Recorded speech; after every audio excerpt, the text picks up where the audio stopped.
My name is Brian Taylor. I am a product lifecycle manager with Telsmith Incorporated out of Mequon, Wisconsin. I'm responsible for the product support or after-sales product support for our equipment throughout the country and world. In charge of the service department, our aftermarket parts department, and then we have a reman facility where we'll bring in crushers and bring them back to manufacturer specifications. They're in Mequon, Wisconsin. And I'm going to go through a plant walkthrough, staying ahead of maintenance. And we're going to walk through a plant, look at some of the maintenance type things. It's a lot of the stuff that you've already heard, I'm sure. But if we can pick out one thing today that maybe triggers something in your memory to think about and possibly save you or your owner's money, that's our goal here. So with that, we'll get started. First part of the plant is typically your rock box hopper or a tapered hopper on a portable plant. In this area, things to look out for. In the hopper is your spacing between your skirt boards. You want to make sure you have the right clearances. The other thing, when you're around vibrating equipment, you definitely want to make sure that that is not hitting any other steel structure. Vibrating equipment has a lot of forces, a lot of G-force going through that, and if you come in contact with even built-up clays, it will beat that feeder or vibrating piece of equipment apart. So you always want to check your clearances in the area here and where it's entering into the jaw crusher on a vibrating grizzly feeder. That spacing is crucial.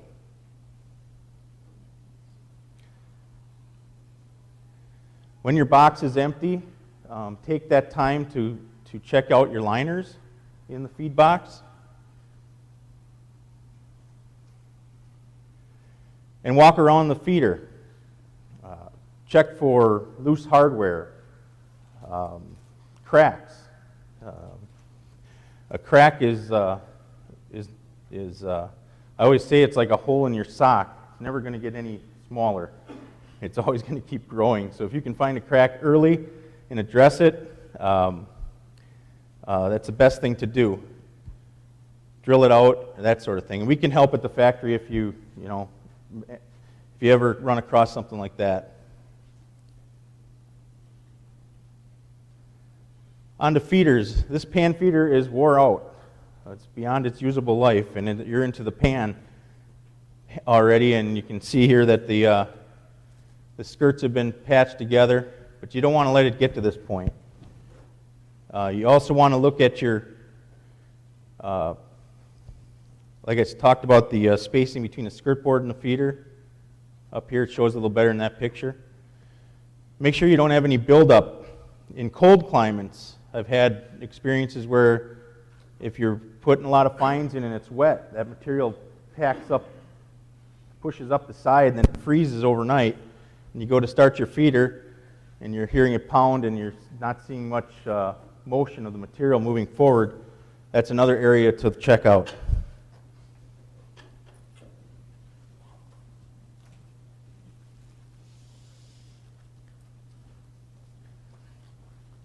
You want to check your, this particular feeder has a lubrication system on it.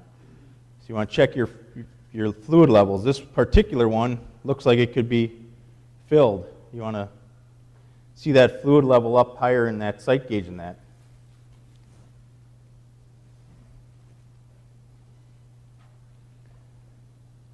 And belts and sheaves and guards. You want to take the time to inspect your guards. Make sure the hardware is tight on those. Make sure that they haven't rattled loose.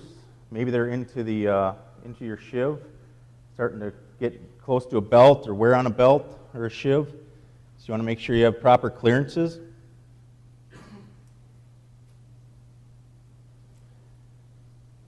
And check out your pivotal motor bases and the motors themselves. Make sure there's no loose hardware on that. Check for cracks in those motor bases. when vibrating equipment goes through critical, is what it's called, when it's slowing down or starting up, it's pretty violent action and there's a lot of movement. So that pivotal motor base is there to take up that slack, and it takes quite a bit of abuse over its life.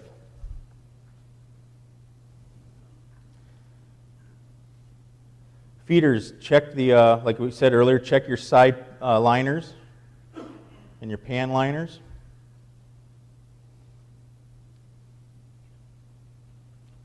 And bypass chutes, this is a stationary plant, so we have a fair amount of vertical clearance in this plant.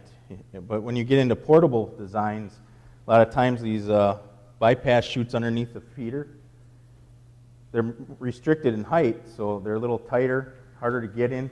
People don't like to crawl in them as much. They're not as easy to inspect, so they get missed, but it's an area that you can have blockage in there, especially if you're doing recycle. And there's anybody who's into recycle and has to deal with rebar, that's a perfect example of a plugged up bypass chute.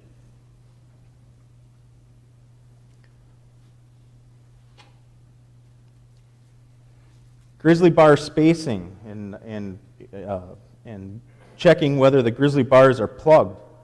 I'm sure we've all seen it. The rocks get wedged in there, and that starts carrying fine material into that crusher. The idea of a vibrating grizzly feeder is to bypass those fines down onto the conveyor, bed that conveyor, and then only send in the rock that needs to be crushed into the crusher. An example is if, say you were bypassing like 20% fines in there that you didn't need to go through that crusher. It's almost directly proportional that you're going to wear out those liners, possibly the one liner anyhow, prematurely by 20%. It's safe to say that.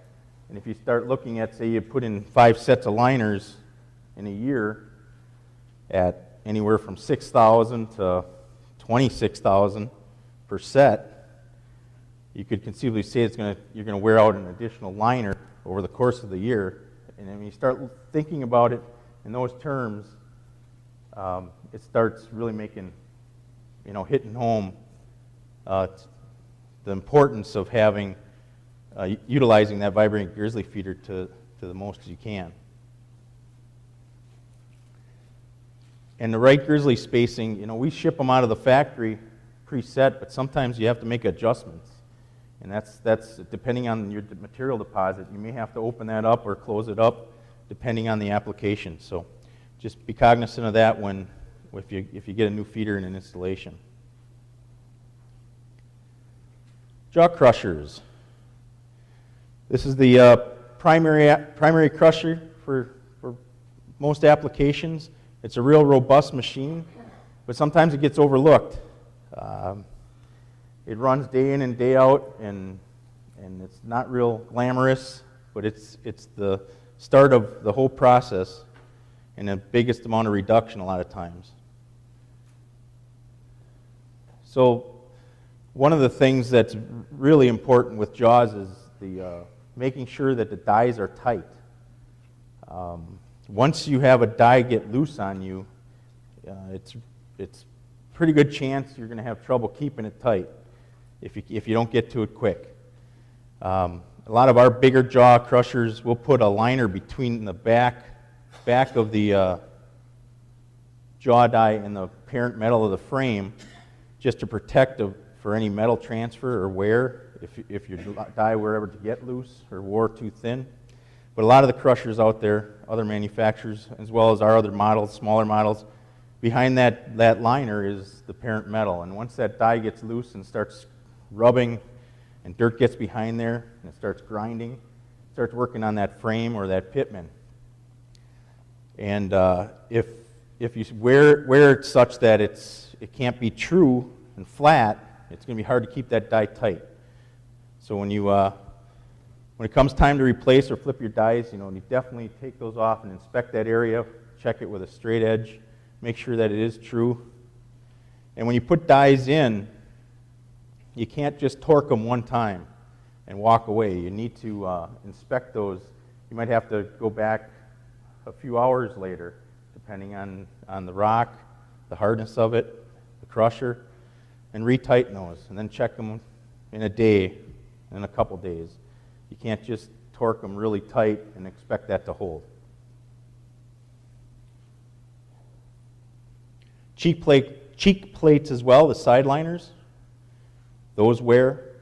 Those have to be replaced, and that again is touching the parent metal of the crusher.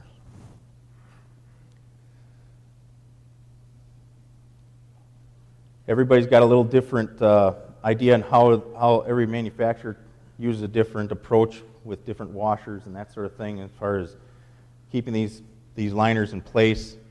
But just go by the manufacturer's specifications and make sure they stay tight.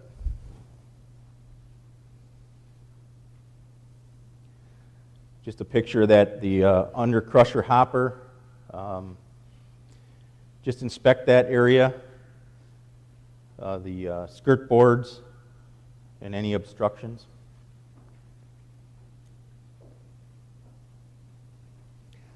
Toggle and toggle beams. This is a lot of that force goes right through this, and this is the fuse for the jaw crusher. If you get an uncrushable in there, the idea is that the toggle plate will crack and relieve itself or bend. I've seen them bend. I haven't seen a cracked one yet, but this area is you want to keep it clean. You can get some debris buildup in there. It's kind of tucked away underneath the crusher. But if you have the opportunity, it's good just to hose this out if you got something in that area, cleaning off your deck or whatever. You may consider spraying that down and keeping the dirt and debris out of there, because it's kind of a grinding action. You know, that thing's constantly rocking back and forth, and the fines just sitting in there will start wearing on that. It's, you know, especially if you're in an abrasive application.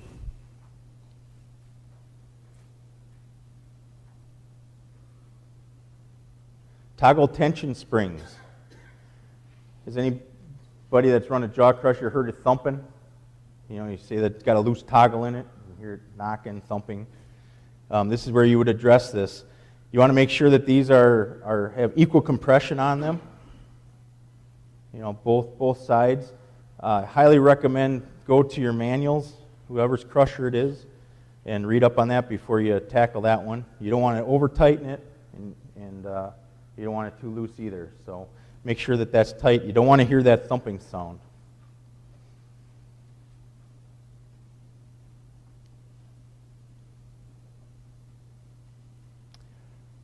Check for breathers.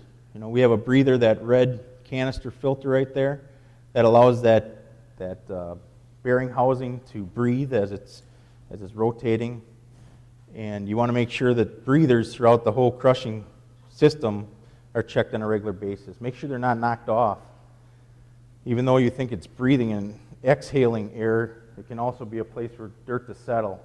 So we've seen that where they've been knocked off, dirt piles up in a certain area, and it's just a place for it to get into the clean environment of the bearings.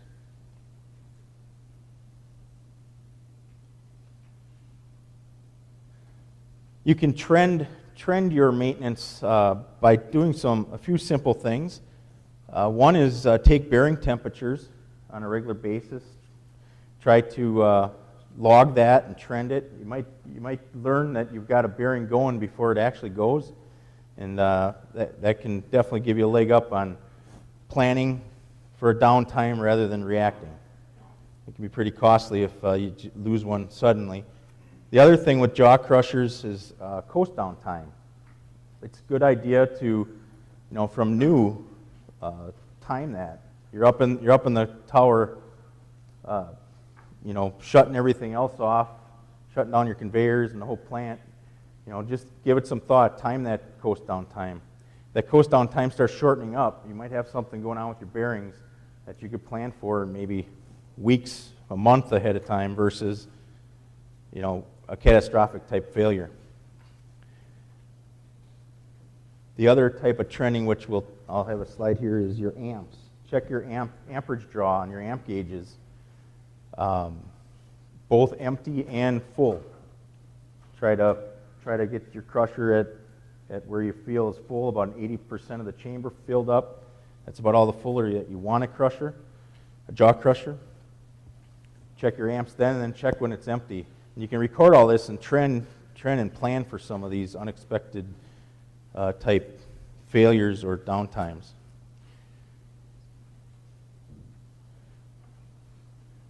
This is the hydraulic unit. Many times we'll see these hydraulic units or lube skids completely buried in dust and dirt and debris, and it's out in that environment. We understand that, but if you have time, clean that off. Clean crusher, clean lube unit is a happy lube unit. Check for leaks in hoses or fittings or seals, pump seals.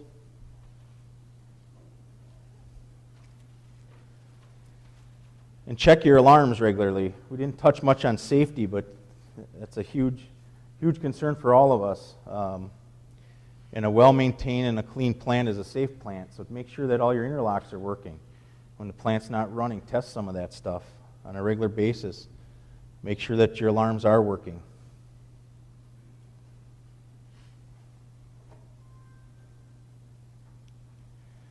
Shivs and belts. A lot of times we run across where the shiv, everybody kind of focuses on the belt, and it's not always the belt that may be causing the slip. Sometimes it's the shiv. The shiv could be wore out. Maybe that belt's bottomed out in that groove, and you're getting a little slippage. Well, slippage is inefficiency, and can, depending on the piece of equipment, can be substantial, and it can, if you start putting dollars and cents to it, it can be quite substantial in lost production.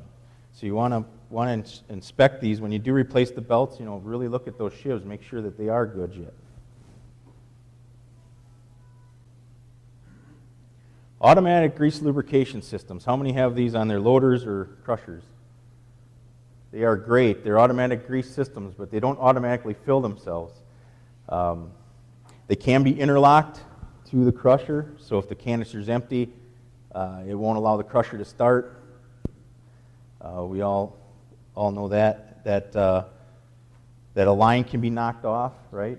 And the automatic greaser doesn't know that the line's off, and you're starving the bearing of grease. So you need to inspect these areas.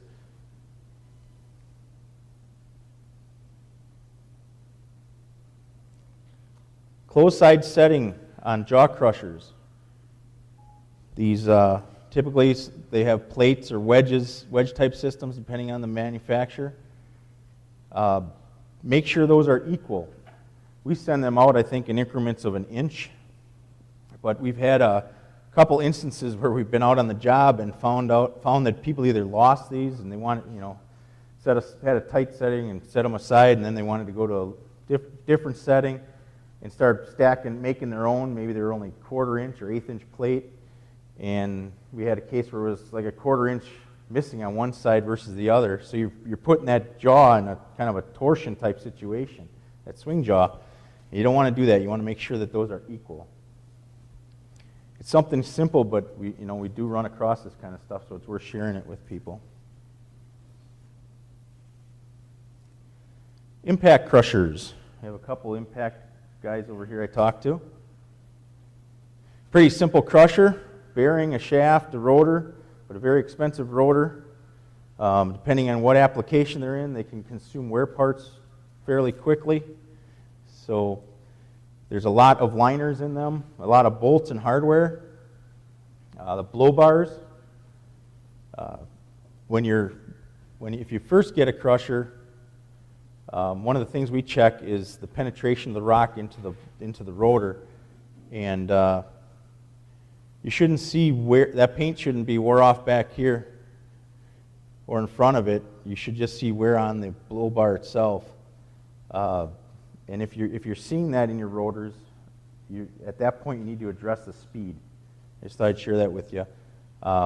You don't want to get into that rotor. That is the most expensive part of that crusher, and it can cause some pretty heavy downtime. So inspect that. Make sure you're not wearing the rotor itself, just the blow bar. Aprons. Aprons wear as well, and as with an impactor, as they wear, your closed side setting opens up and changes the product that you're putting through or getting out of the crusher. So you want to make sure that you inspect that on a regular basis. And you can trend with that as well. I'm sure you're all doing that. If you have impactors, you know how often you can turn it down, but every so often you got to open that hood and take a peek and inspect all these stuff. There's all these side liners. It's a lot of hardware. Keep an eye on. Inspect flywheels. Once in a while you find a crack, right? Not too often, but that's a lot of inertia in these big cast flywheels, and you want to inspect those as well as the shivs like we talked about. There's a lot of torque that goes through that drive system, that V-belt drive system at startup, and you definitely want to make sure those shivs are in good shape so you can transfer that power from the motor to the crusher. And once again, these are simple pillow block bearings, pretty robust, but you can, with a temp gun, trend with them. You know, check that temperature every so often and on a regular basis and log that information. We'll move on to screens. The unsung hero, right? They make us all the money, they make all the separations. They can be the bottleneck more times than not, right? Depending on how well they're maintained. If you have a oil lubrication system on the screen, you want to check those. This one here again looks like it's a little bit low, and should be above that halfway mark. Watch for those breathers. Here's another one that can get knocked off. You know, if something bounces off the top of that screen and ricochets back, those can get knocked off. You want to inspect for that. That is an inefficient screen. You want to make sure that, I've done it, it's not fun knocking those rocks out of that are pegged in those screen cloth or wire cloth, but it's called production and inefficiency, and it can sure mess up your product. So you need to address that. I mean, if you think about the open area of that screen, it's almost cut in half by just looking at that. And if it's cut in half on the top deck and that top deck's feeding a cone crusher, what are you putting in your cone crusher? Fine material that you really don't want to do. You don't want to just it's like that jaw crusher. Why put already crushed product through something that doesn't need to be crushed? It's only going to wear out liners. In the case of a cone, it can actually pack and cause more upper frame bounce because the crusher is relieving itself because of the extreme pressures. This is a good example of a screen coming in contact with a chute. There's a couple different things that are affected when that happens. One is, the first thing is it's going to damage that screen. It can only last so long when it's banging into something or rubbing against something. There's a lot of G's going through that steel structure there, and you'll see tray cracks or side plate cracking. The other thing is it will throw off your throw. That screen's meant to throw in a one plane, if you will. And if you get that screen rubbing on just one corner, it starts loping, and you can actually watch that material come down the screen so far, and then it'll almost wallow around until it gets going again. And it's kind of interesting to watch. I have seen it, and this is something that would cause that. You're just hitting on one corner, so that screen is loping. I hope that makes sense to y'all. But that if it can't get down the screen, it can't get through the plant efficiently. So it's going to slow up production. You're going to have lost production, and when you put dollars and cents to it, it can be pretty a large amount of money in the end of a week or month or season.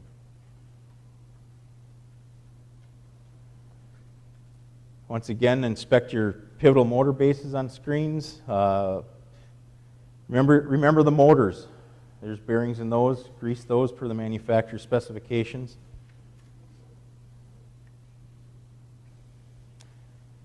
Picture of timing belts up there. I think I've beat the shivs up enough with the V-belts and shiv and the worn-out shiv slide, so we'll pass through that. These springs on screens are not designed to be little mini crushers. You need to keep that area clean as possible. We put covers over them now, which are handy, but you don't want those setting in a lot of debris and material. If you have the opportunity to get a new screen or put new springs in, I would recommend measuring that spring height when they're new, and then measure it every so often. I don't know if it's 6 months or even a year, and just check and see if you're getting any compression there where those springs are starting to show their age. The marshmallow springs too, I don't know if rubber is the right word for it, but the marshmallow springs, not the coil springs, those are hard to watch too, so I'd really recommend measuring that. You just never know when those may go or crack or split on you.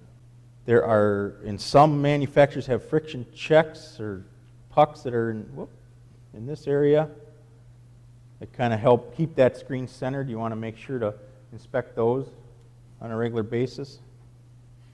There's a measurement that we provide in our manuals for where that has to be.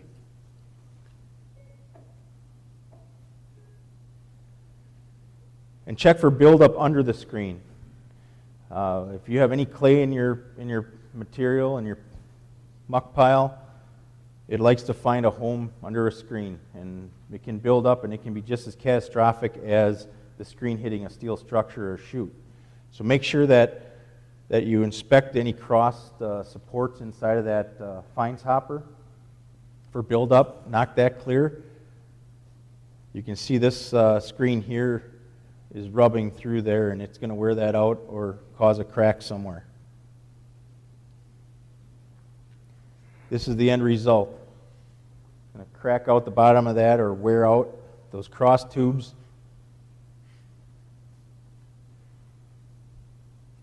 And on vibrating equipment, once it starts, it goes quick.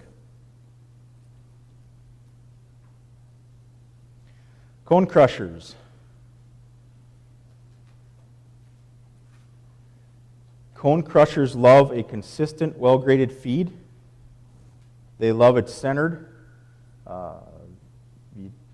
They don't like it if you're side feeding it or just trickle feeding it. You want to fill it as full as you can.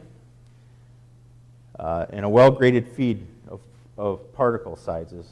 You know, they don't necessarily like a standard diet of all 3-inch, but maybe it's 3 by inch, something like that, depending on your application and where it is in the plant. If you are side loading a cone crusher, there's a couple different things that can take place. One, depending on the material and if it packs or not, and depending on the size of the feed, I should say, you're almost side loading that cone if it's just coming in one side. So you're sending a lot of forces in a pointed direction through that crusher. If you can balance the load by spreading that rock throughout the whole chamber, it's a lot easier on that crusher. So that crusher is going to last longer for you. The other thing is when it's full, you're going to get more rock on rock crushing. And there's classes here probably this week that are just on cone crushing itself.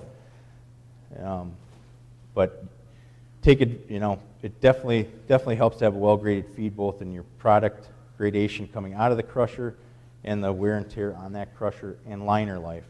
If you side load a cone crusher or trickle feed a cone crusher, you may get a dish. Has anybody seen that dish in your concave liner, in your mantle liner? Definitely can cut off production quite a bit. And we'll talk about that in a little bit. Another not such nice place to crawl under and inspect, but go underneath the cone crusher and check those arms. You can get buildup on the frame arms. It's kind of hard to see right up here. We do see things like that. I don't know how the rubbish got there. Maybe it was a recycle plant, but it's a good picture just to show how much that can plug that up. And not only does it cut off the flow, which is production, it can mess up the crusher as well by lifting the head. if you get buildup like that, you can actually lift that head and show of hands how many people have experienced that. Yeah, it happens quite regular. I bet we get a call, I wouldn't say weekly, probably a couple times a month, and the crusher's not working right, and it's a typical head lift situation.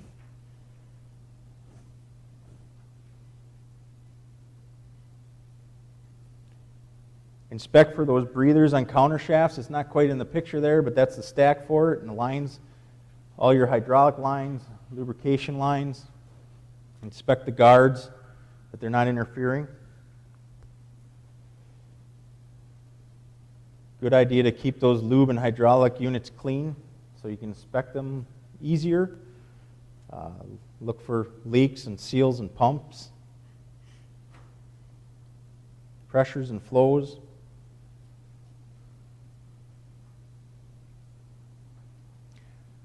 Coolers in warm environments. You definitely need to keep these clean. Pay attention to the shrouding on your cooler. Make sure you clean it in the right direction. Use air or low pressure water to clean those. But you don't want to be packing it in there tighter. You want to make sure if you got a push or a pull system with the fan, the air, that you kind of go in that same direction and blow those out.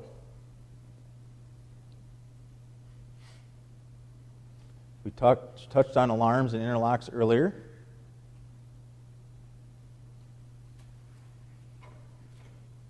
A hydraulic system. Talked about checking for leaks. On lube tanks and hydraulic tanks. Don't fill them full, right? Keep some expansion room in there for thermal expansion. Once in a while that comes up too. They'll fill the tank completely full, and that can create some problems of its own within the crusher.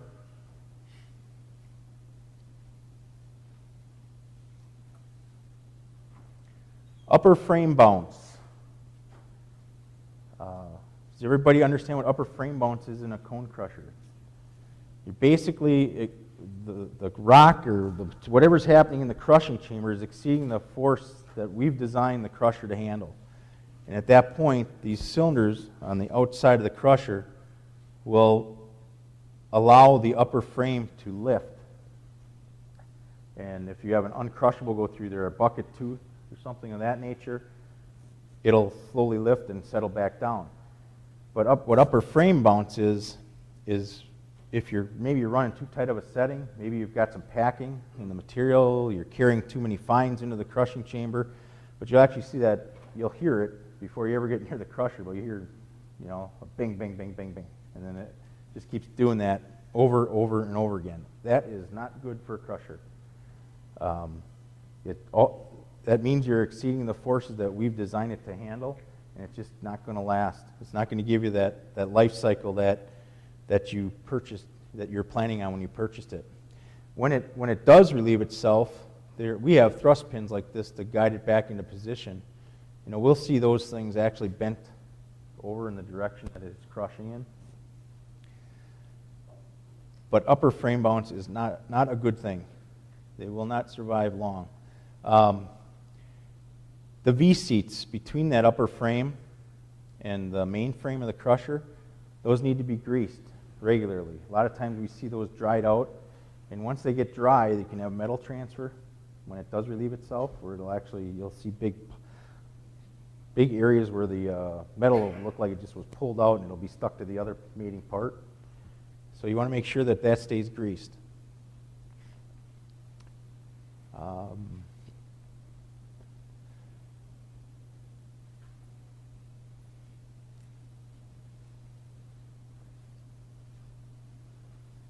We talked about motors earlier.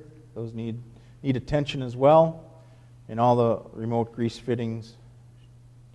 Keep areas where test ports are clean. You're going to need those at some point, possibly to troubleshoot something. In closed-side setting, the last thing we'll touch on with cone crushers, we have an automated type system like others do, where we can trend. I talked about trending with bearing temperatures and the life of the bearings. You can trend with your wear liners here with the cone, where we can touch off on a regular basis, reset the crusher to the close side setting, and then we put in a predetermined measurement of the thickness of the liners. And then you can watch how that progresses through the life of that liner. But these liners on the right here are not, you don't want to get to that point. That's all that's left. That it had worn through this ring, and the top part of that, I believe that's the mantle there, actually fell apart. You don't want to go that far. If you're going that far with your liner, you're not getting your money's worth in the end. You may think you got your money's worth on the liner, but the lost production that you more than likely had at the point that you dished that liner, because that belly that's in that liner is probably where that broke, right? So it's a sure sign that there was a belly there, and when you have a belly in that liner, it's holding up material flow, and as you keep closing it down and trying to keep your production rate, your product size, in spec, you're going to continue to wear into that cup, and before you know it, it'll end up like that. And if you just put a number, if say you were producing at 500 ton per hour and you had 10% inefficiency, that's 50 tons per hour, right? And if you had $7 material, $7 a ton material, you're at $350 per hour that you're losing in production. So you start putting that pencil to paper on that over the course of that liner's life, or over the course of a week or a month or whatever your production loss, you can figure out rather quickly that it pays off to turn that liner or replace that liner earlier in its life than to run it until you are losing production. Because over the course of, 10 hours would be 3,500, you're getting close to one of those liners in price.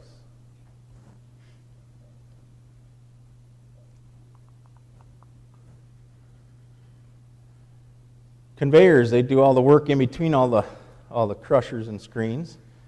You want to make sure that all the safety devices definitely are working. The safety shutoff switches.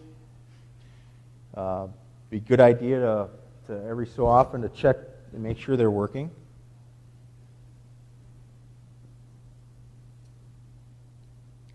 We've got gearboxes and pillow block bearings on conveyors that need maintenance. Every gearbox a little, pretty much the same, but I would recommend, look at the manufacturer specifications on how to fill those and keep those intervals changed out. Inspect all your guards again, just like the crushers, your V-belt drives and shivs. Your nip guards for your return rollers.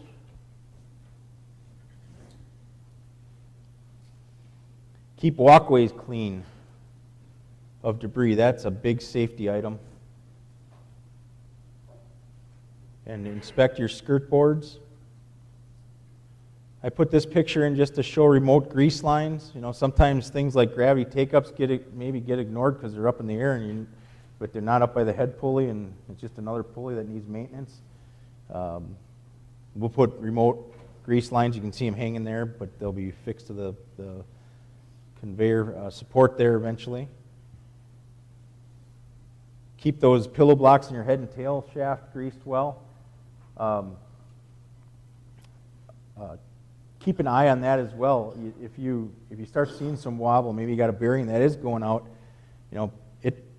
plan quickly to get that replaced, because if it's a long conveyor and you start having tracking issues because of that pulley being misaligned, that belt can run to one side and you get edge damage to the belt, and the damages the carcass, and you've got another real costly expense ahead of you there, and it just diminishes the life of the belt itself. Another remote grease line there for that head pulley. Inspect your cans, your idlers. Not that they're frozen or have worn a hole or locked up. That type of thing will wear on that belt as well.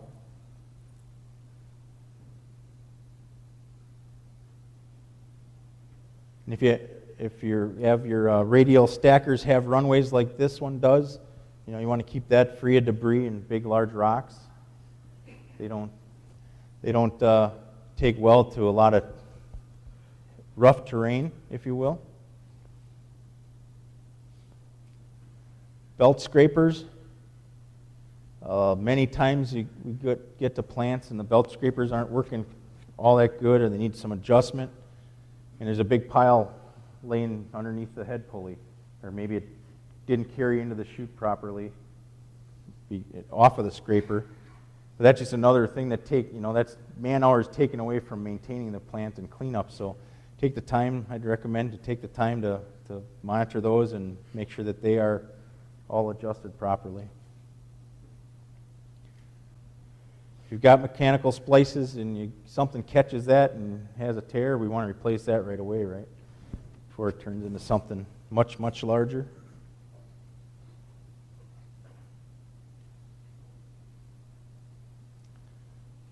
Tunnels and feeders. They're down in the hole or under a pile of rock. They sometimes get ignored. Not a very well lit place usually, but we want to inspect the cutoff gates up in the feed hopper that's going into that pan feeder. Inspect that when you can. Once again, look at your liners, your side liners, your pan liners. Check the clearance between the hoppers, the clearance between the pan and the conveyor, the skirting on the conveyor, the receiving hopper on the conveyor.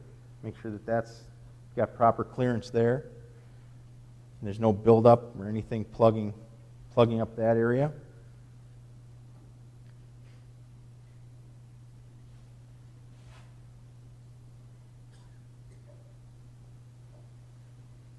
And finally, switchgear, electrical components. For safety reasons and for cleanliness reasons, keep the doors of panels locked. Don't use some of these wiring practices that we see here. Keep things buttoned up tight and clean. Don't blow them out if you do find a door that's open and has gotten a heavy coating of dust on it. I wouldn't recommend blowing it out. Maybe try to vacuum some of it out if that's the case. Keep them neat and clean and they'll do right for you.